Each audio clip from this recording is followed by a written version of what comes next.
Hello and welcome to MVP, the Master's Voice podcast on Mediabrief.com. I'm your host and friend Pavan Chawla, and I am delighted because Mediabrief.com is purely driven by insightful and deep dive sets and pieces of content which help empower the media, marketing, branding, marketplace. And with me today is a truly respected brand strategy expert and author who's just written his latest and much acclaimed book on brand positioning. Please join me in welcoming Ulli Appelbaum, founder of the brand strategy firm First the Trousers Then the Shoes, Inc., and whose brilliant, simply written and empowering new book, The Brand Positioning Workbook, a simple how-to guide to more compelling brand positionings faster. It's a short book with a real long title, but truly gives you the synthesis. Well, I haven't even said welcome to Ulli yet, but this book has seized the imagination of and delighted practicing brand custodians and marketers, as you can very well see how it has delighted me, which is why such a long introduction. Ulli Appelbaum, thank you and welcome to MVP, the Master's Voice podcast on Mediabrief.com. Thank you so much for having me, Pavan. Very excited to be on your show today. Thank you for being here, Ulli, and also a very big thank you to Valerie Silverman-Kearns, your strategic comms custodian who reached out to us from New York for this interaction and also helped us publish an interview with you, a very decent deep dive, and also an excerpt from your excellent book, which I confess will get the lion's share of this conversation. We will speak about why you wrote the book, how you hope it will help every brand custodian across levels and sectors and more. And by the way, before we begin our conversation, I must tell you, when my dear friend and one of the most respected professionals across the spectrum of advertising, marketing, brand building in India, Bobby Pavar, I was chatting with him on WhatsApp and I told him, you know what, I'm going to get Ulli Appelbaum to speak with. And he says, hey, he's one of the best people I've worked with. So he remembered you very fondly and with a lot of professional delight. Bobby is absolutely brilliant. And thanks for mentioning Valerie as well, who is indeed my PR consultant and working with me on this. She is absolutely excellent as well. So yes, it's great to work and know a network of really smart and brilliant people. Absolutely, absolutely. And I think about Bobby and about Valerie, what you said were actually understatements, but then that's what you're given to, right? Let's say less and that's going to be more. Just my way of telling you that they are delightfully wonderful professionals. I agree.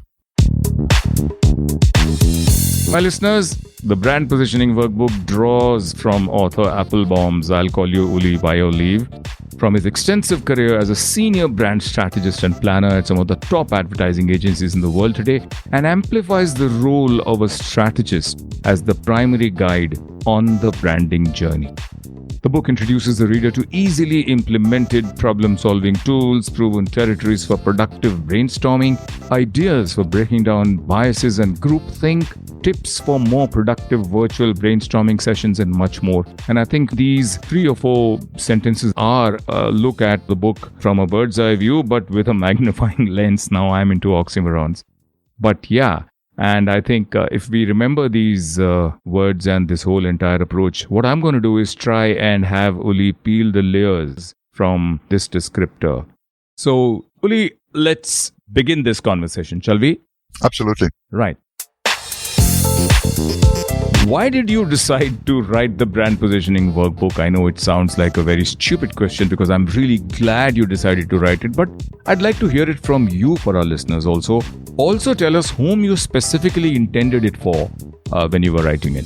Absolutely. It's a simple but question, but an important one, because one thing I noticed when I decided to write the book on brand positioning and how to develop a brand positioning, I obviously looked at what is available out there. And what I've seen is Amazon, in the US at least, offers or lists over 260 books about brand positioning. So you wonder, why do I need 261?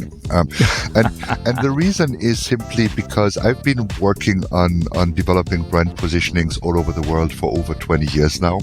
And what I've never encountered is a simple manual, a simple how-to guide that walks the reader or the practitioner through a step-by-step method on how to come up with ideas that will ultimately lead to really differentiating and relevant brand positioning platform. So I haven't discovered this type of book A lot of the books on brand positioning, just rehash the theory of brand positioning in a different shade of gray, so to say. But they don't really give you valuable tips. And I've been using the methodology described in this book for over 15 years now and have been fine-tuning it. And I see how well it works. It's really not rocket science. It's really sound and proof thinking on how to get to better strategic ideas.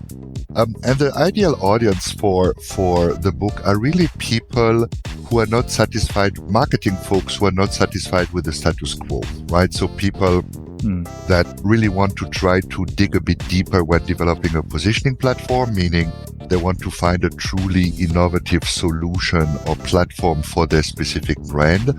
But also people who may not know where to start and how to go about it, or only have a certain way to develop a brand positioning platform and are looking for additional inspiration, thought starters on how to look at their brand problem from a different perspective. Sure. If you are a firm believer in there's only one way to develop brand positioning, let's say through brand purpose, and there is nothing else out there, I would say the book is not for you. But I would also say you'd be missing 94% of potential solution to position your brand if you have a narrow-minded set, so to say. Absolutely. And I'd like to add just a couple of thoughts here, Ulli. I think that very often marketers inherit a brand positioning, right? As the market evolves and target audiences evolve and the need to iterate the brand positioning afresh evolves and sort of grows with changes and developments in the brand offering and everything else in the kind of audiences it connects with. Also, today, I think the most effective connections which bring in better connects and ROI on all digital marketing, for instance, if I were to just make it a very tactical thing, okay, they stem from content which is well connected with and gels with the ethos and personality of the brand. And if that itself is flawed or falls short of what the brand actually has a potential to stand up for, then I think you are actually climbing uphill and carrying old baggage. So I think your book, your simple manual is really going to empower a lot of people. Absolutely. First of all, thanks for saying that. And you're correctly right. What you're talking about at the broader scale is also the mental biases we have, right? So my positioning has been working for the last 5 years, or my organization has developed brand positioning platforms using this methodology for the last 15 years. And we've always been successful doing so. So we're going to continue to replicate this. It's like when you know that something works for your career, when something gets you promoted, you're going to stick with that, right? But the reality is the market can change, technology changes, a new competitor comes into play, and then all of a sudden the old way of working doesn't really work anymore, and you don't know what to do because you're stuck in this approach, your management is stuck in this approach, and all of a sudden you need to break the mold or the bias you have and look for a new solution. Yes, and everybody is in such a tearing hurry today because the earlier 4 different aspects or the 3 most important parts of the marketing funnel, where it's awareness and then you go on to more information, you go on to customer acquisition. Today it's been crunched and every communication has to achieve 2 things together. Immediately create brand awareness or product awareness or update awareness, and immediately get a call to action that will actually end up with a customer acquisition. Who has the time to go back and look at the drawing book afresh? But then they need to, I think. So, Ulli, tell me, based on your, more than a quarter century of experience and research, what is Ulli Appelbaum's definition of brand positioning? You know how when you grow older and more experienced, your thinking becomes simpler and simpler and more reduced to the essential. That's the way I look at my evolution. And my definition of a brand position is really extremely simple. It's really about defining what brand associations you want to create with your offering in the future. Right. So the whole foundation of the book is that brands are bundles of associations that you connect with either what you know, what you experience, what you hear from what others say. And the role of a brand positioning is simply to define these are the 2 or 3 core associations I want my core consumer segment to connect with my offering. And this can be product-based, benefit-based, origin-based. There are many, 26 different sources of brand association. But that's really it. And what you mentioned earlier about the purchase funnel is highly relevant as well, because what we know, research shows us that an important element is more and more brand salience, right? So the ability to remember a brand at the moment of purchase. And the way to create brand salience is by reinforcing very specific brand associations. So, and that's where it becomes so useful. And as I said, it's a very simple definition, but if you know that your role as a marketing director is to create or to reinforce, let's say, the brand association with a country of origin where your brand comes from, you can determine every single touch point of your customer journey and look at it thinking, does my initiative, does my promotion, does my packaging, does my advertising reinforce this association, or am I wasting money because it gets distracted and focuses on something else? Wonderful. And what, according to you, Ulli, are the crucial elements or inputs that must be finalized and agreed upon for you, Ulli, to say, yes, this is the essential checklist. It's a bad word, but checklist of elements minimum that must be completed. And now that this list is completed, the sum total of the parts does actually equal to and deliver a complete brand positioning. Well, iteration, if you will. So what are the elements? Well, there's several elements, and you can boil them down in a formula, but typically the formula of a brand positioning statement was to state who your core audience is. Obviously, you need to understand who your audience is and what drives them with regard to your category. You need to understand, and that's an important one, the frame of reference in which you want to position your brand. And all too often, especially in the world of CPGs, the frame of reference is mainly and exclusively the competition. So if you are selling a brand of cereal, you look at other brands of cereals as your competitive set. And what I've learned is that if you open the frame of reference, for example, cereals, you look at them as, fuel in the morning. That is your frame of reference. You can start to think about what are my alternatives in the morning to get ready for the day or to eat or etc. So it changes the context in which you present your brand. So that's number 2. Number 3 is simply the value you offer to your consumers. Why should they buy your product? What is it you do? And the 4th element, which is often forgotten, but I think in a world where more and more brands have generic benefits becomes increasingly important, is the why should I believe you? What is the reason to believe for you to be able to claim that, your benefit is better than anyone else out there? So those for me are the 4 core elements. And the truth is there's a framework that you can fill out. But if you are clear on those 4 elements, you can also capture your positioning statement on a Post-it note.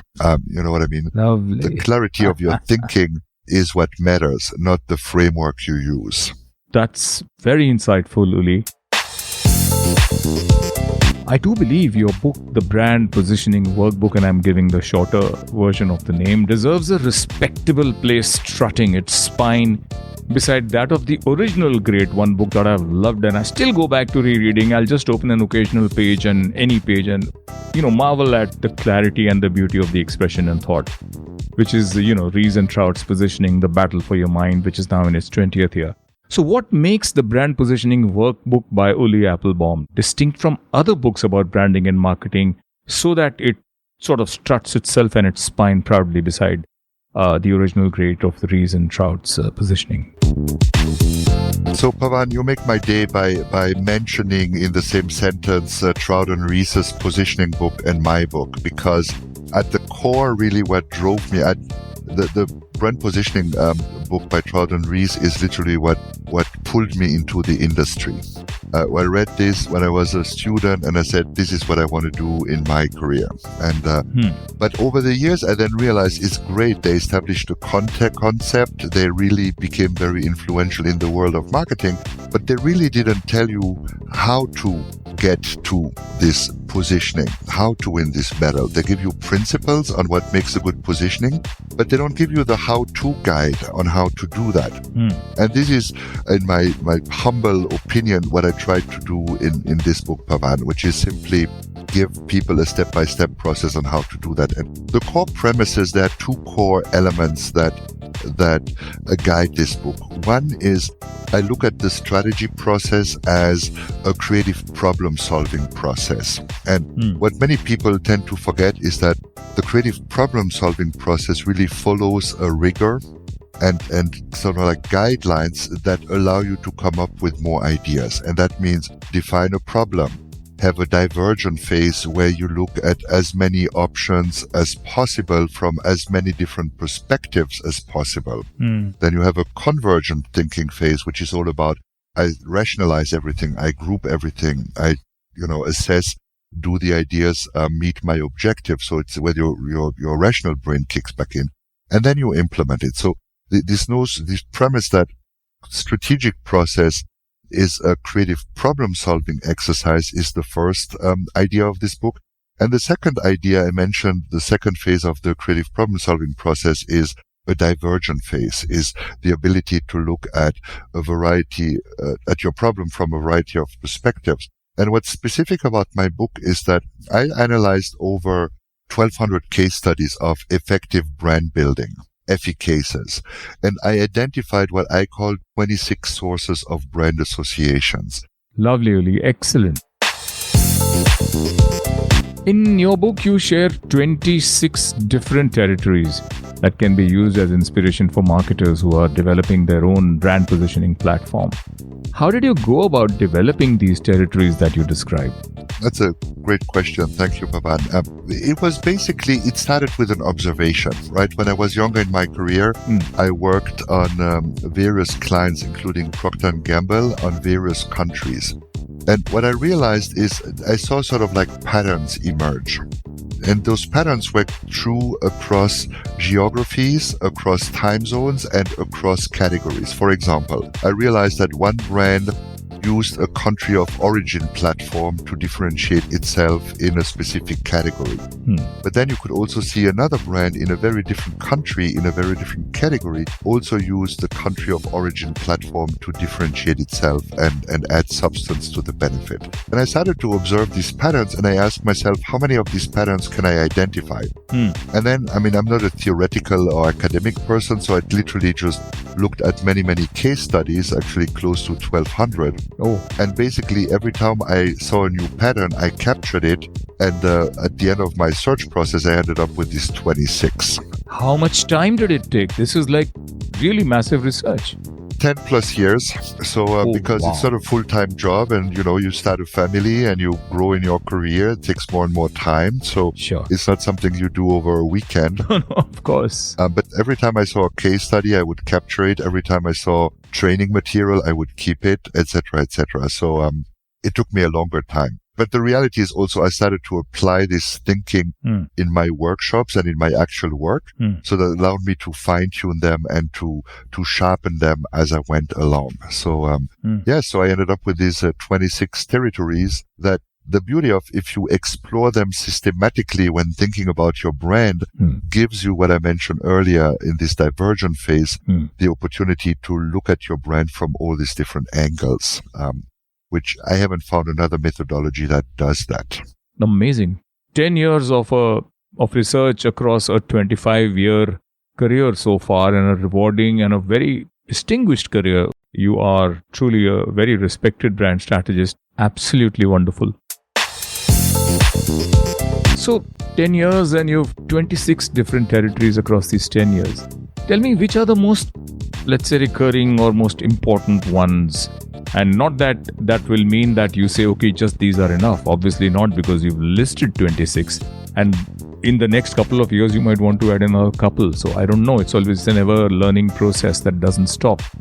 But still tell me, which are the most important ones that you've seen, maybe the most common ones, and the ones that have resonated with a lot of audiences across countries? Absolutely. So I mentioned the 4 elements of a positioning statement earlier, and that's the way these 26 territories are organized as well. So the first group falls in the definition of the frame of reference. Okay. And so basically this can be, when you look at the usage occasion of your brand, when you look at substitute categories, when you look at what sort of like values or need states does your brand satisfy. Those are all things that allow you to reframe the way you look at a category. And my experience is those are the ones you want to focus on if you really want growth, category growth. So, is your soft drink a thirst quencher, or is it a juice, a fruit juice, or is it a sports or energy drink? If these 3 very different contexts will have very different impact on how you position your brand and how successful it's going to be. So frame of reference is number 1, and that is really if you want to generate growth. The second category, the simplistic way to look at it is in terms of the benefits you provide, right? But the industry all too often just thinks about sort of like the emotional and functional benefit. Sometimes the brand thinks about, or the category thinks about a social benefit or psychological benefit. But there are way different ways to connect with the consumers. It can be at the value level. It can be at the sensory level, through your senses. It can be through archetypes, basically by determining what core motivation does your brand fulfill in your consumer's life.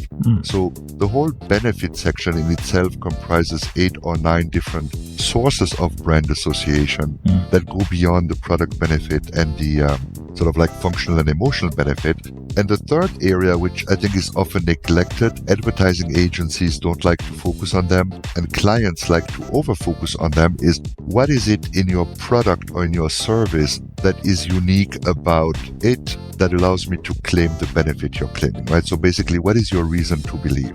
And your reason to believe can be anything from where it comes from, it can be how it's made, it can be by whom it's made, does it have ingredients that are unique and specific to your offering, is it endorsed by experts, etc., etc. So in describing this, Pavan, I just mentioned basically 12 different sources of brand positioning.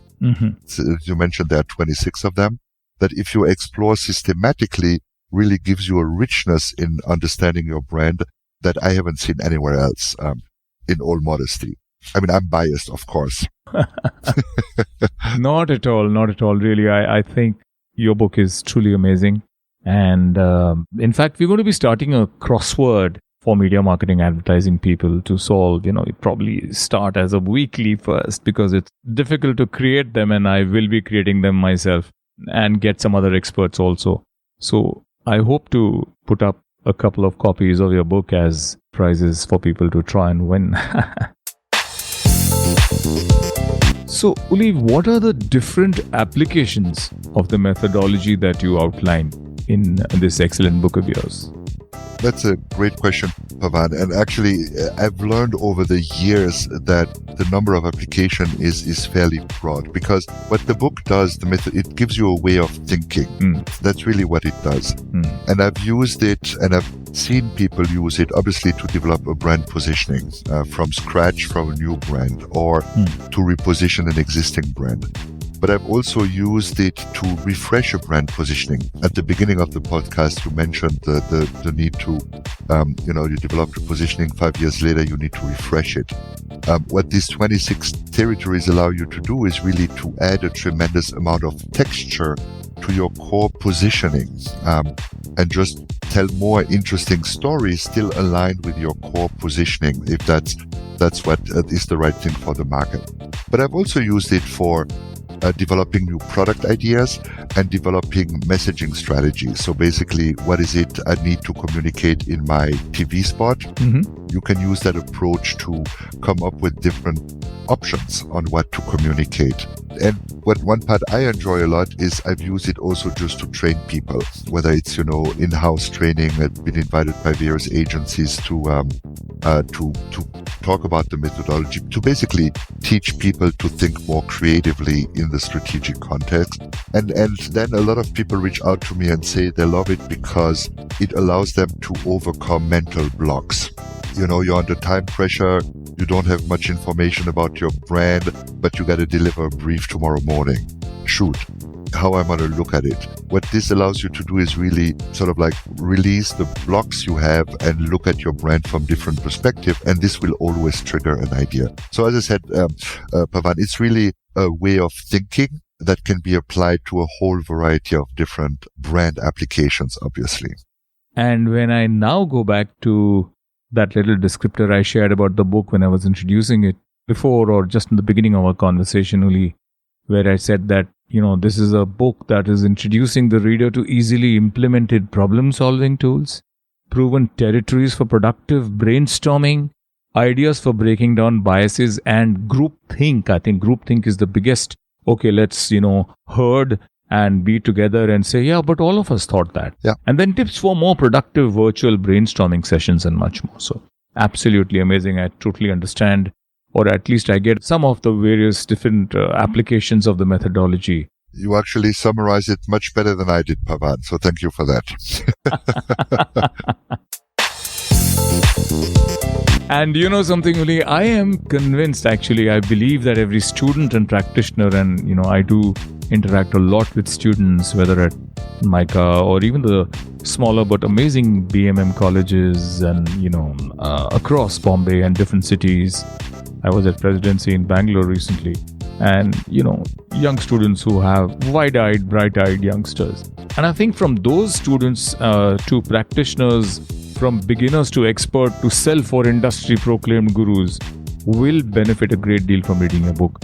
What, according to you, Ulli, is the most important takeaway you hope that readers will walk away with after reading a book? One important takeaway each for professionals and students.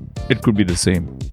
So, one thing I've learned, I did a workshop training, a seminar in the Dominican Republic right before COVID. And one of the biggest things that the crew or the team played back to me was it demystifies the positioning process. The positioning, developing the positioning is something very important, obviously. It's something very glamorous where, all the chief strategy officer, the chief creative officer, all the big cheeses work on because it's so important. But the reality is it's not rocket science. For a student, for example, the way I look at it from a student, it really gives a student 10, 15 years of compact marketing experience in 100 pages. Lovely. So either you can spend 15 years working on brand positionings and you'll get to a similar level of knowledge than what's in the book, or you jumpstart your knowledge base by doing this thing. And one of my big dream, Pavan, is, and I haven't found an opportunity to do that yet, is to do a competition, right? Where you give a group of 10 students the book and the methodology and let them come up with the positioning for a specific brand. And then you give a group of 10 experienced marketeers the same assignment without the book. And see who comes up with the most interesting or more innovative positioning idea. My gut tells me that it would be the student group and not the senior marketing team. But that's one of these projects I have on my bucket list to see who would come up with more ideas and better ideas with or without methodology.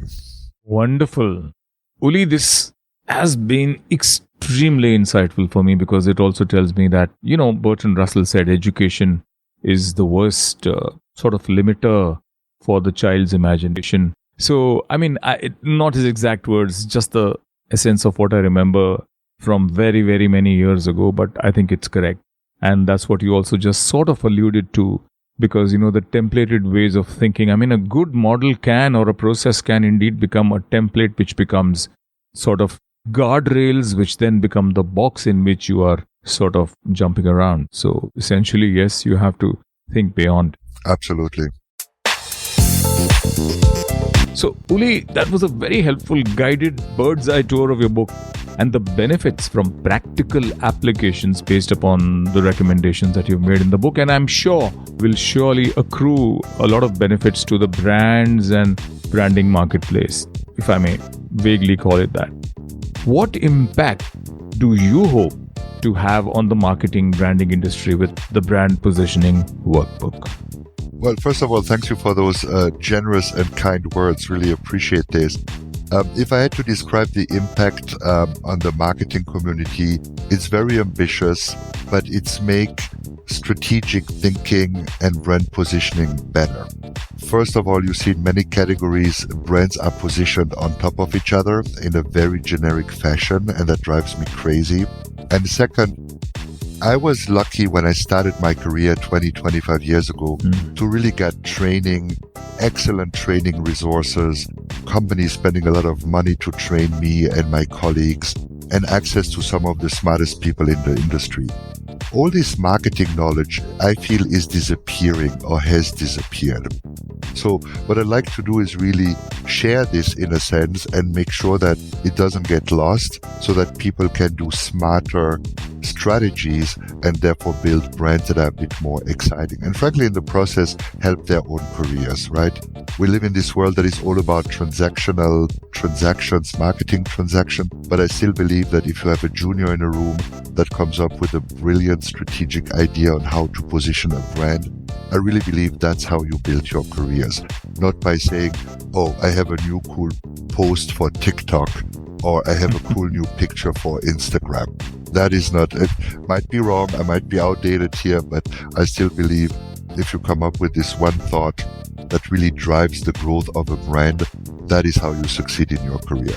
And that's what the book does. It just gives you many ways to come up with thoughts to drive brand growth, basically. So I said, very ambitious. I don't know if it's realistic, but that's my driver. That's the reason one of the reasons I've done this.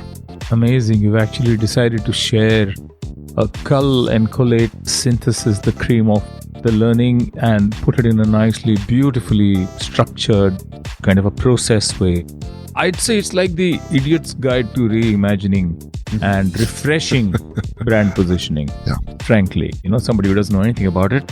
Plus, I think the best thing is that the best marketers, the best self-proclaimed or even industry acclaimed marketers, gurus will definitely benefit from this, because it just tells them, okay, shake your head and dust those cobwebs off and look at this afresh, and what do you see? Correct. They may not admit it, but they will use it, and that's enough for me. So, Absolutely. You're doing everybody a favor. But I must tell you, and I have the most enormous respect for the marketing fraternity in India. We have some of the brightest, best, most experienced, and also very, very smart youngsters, because of whom a lot of companies today are going in for, very aggressively for reverse mentoring, where youngsters come and speak with and talk about and share their passion, new ideas, thoughts. That's awesome. With senior people. But yes, this kind of guidance is something that they will never have, and it's actually going to give them a shortcut to the fast track, get them a bullet train for their minds in terms of at least the knowledge that will help them think better and, deploy logic and process and reasoning, and ultimately fit it completely with the objective and the very personality of the brand that they are trying to, define, instead of force fit words just because they sound good. So it's going to really change everything, I'm sure. And that's a beautiful way of looking at it. Sorry, it was a long monologue, but I would like a recording, Pavan, because the way you describe my book and my thinking is better than I would be able to do it. So I think I'm going to ask for a recording and take snippets of your description and use those in the future. Oh my God. So Ulli, what I really like about the book, I've already told you, and you've liked how I've described it also. So we are on the same page. But I think the most important ingredient anybody who wants to relook at themselves and look at the book without any cynicism, saying, "Oh, I've been there, done that. What's he going to teach me?" Right? I think the most important ingredient that you need is humility.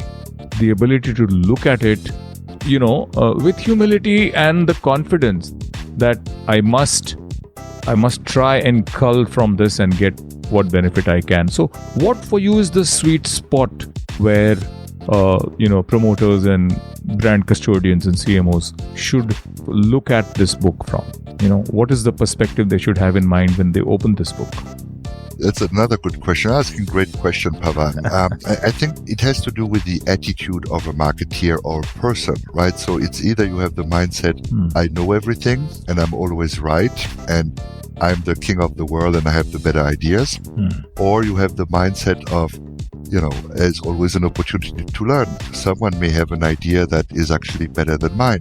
What I've learned is it's kind of like weird, right? You mentioned humility, which I 200% agree with. I would call it the lack of ego. Right. When you take ego out of the strategic process, out of your career, so to say, then all of a sudden you have the humility to say, there might be a better idea in the room, and I put my ego aside because I identify it and take it and share it and make it a bigger idea, as opposed to just say it's not mine, so I'm going to discard it. And it also allows you to continues to learn and say there may be other ways than my way that is better and that is worth looking into. So it's really learning organizations at organizational level, and at a human level, it's people that are humble and without ego. And I don't know if you've noticed in your career, but I've noticed in my career, the best people I've ever worked with, the most inspiring people I've ever worked with, are those without ego, or at least don't bring the ego to work. And those are people with humility. And those are really the sort of like people to learn from and to grow from. So fully aligned there with you here, Pavan. Ulli, I've had an amazing conversation with you and I could go on, but you have to start your working day. You're speaking with me all the way from Minneapolis. Thank God for virtual. And it is about, 10:30 at night here in Mumbai.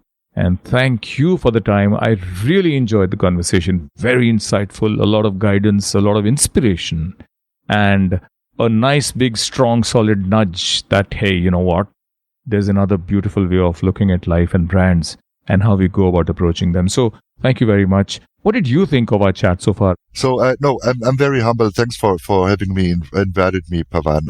I was really humbled when I checked out Mediabrief.com and obviously the MVP Master's Voice series by the quality of your content and the caliber of your content and your guests.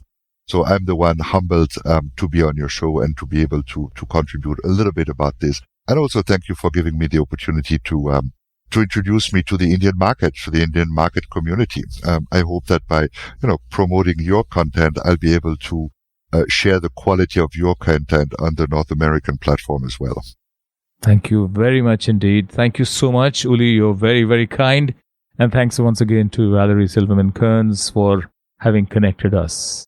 I fully agree. Thank you. And thanks for talking to me so late. It's much earlier where I am. So I really appreciate you spending your spare time to talk to me. Really appreciate that, Pavan. This is not my spare time. This is my happiness time, right? Love it.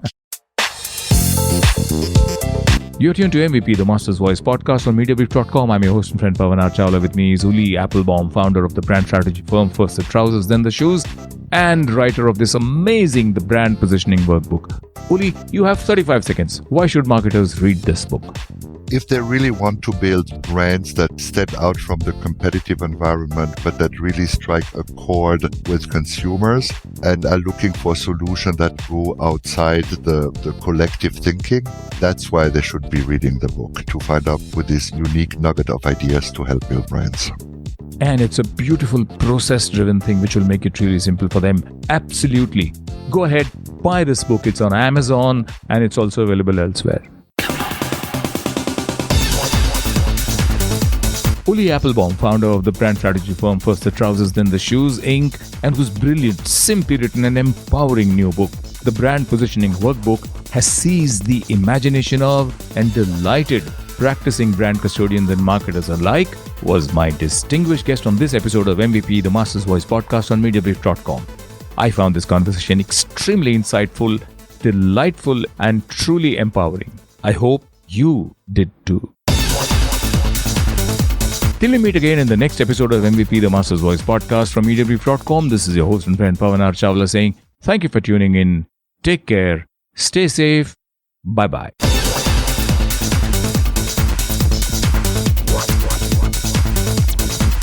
Sitting squarely in the groove.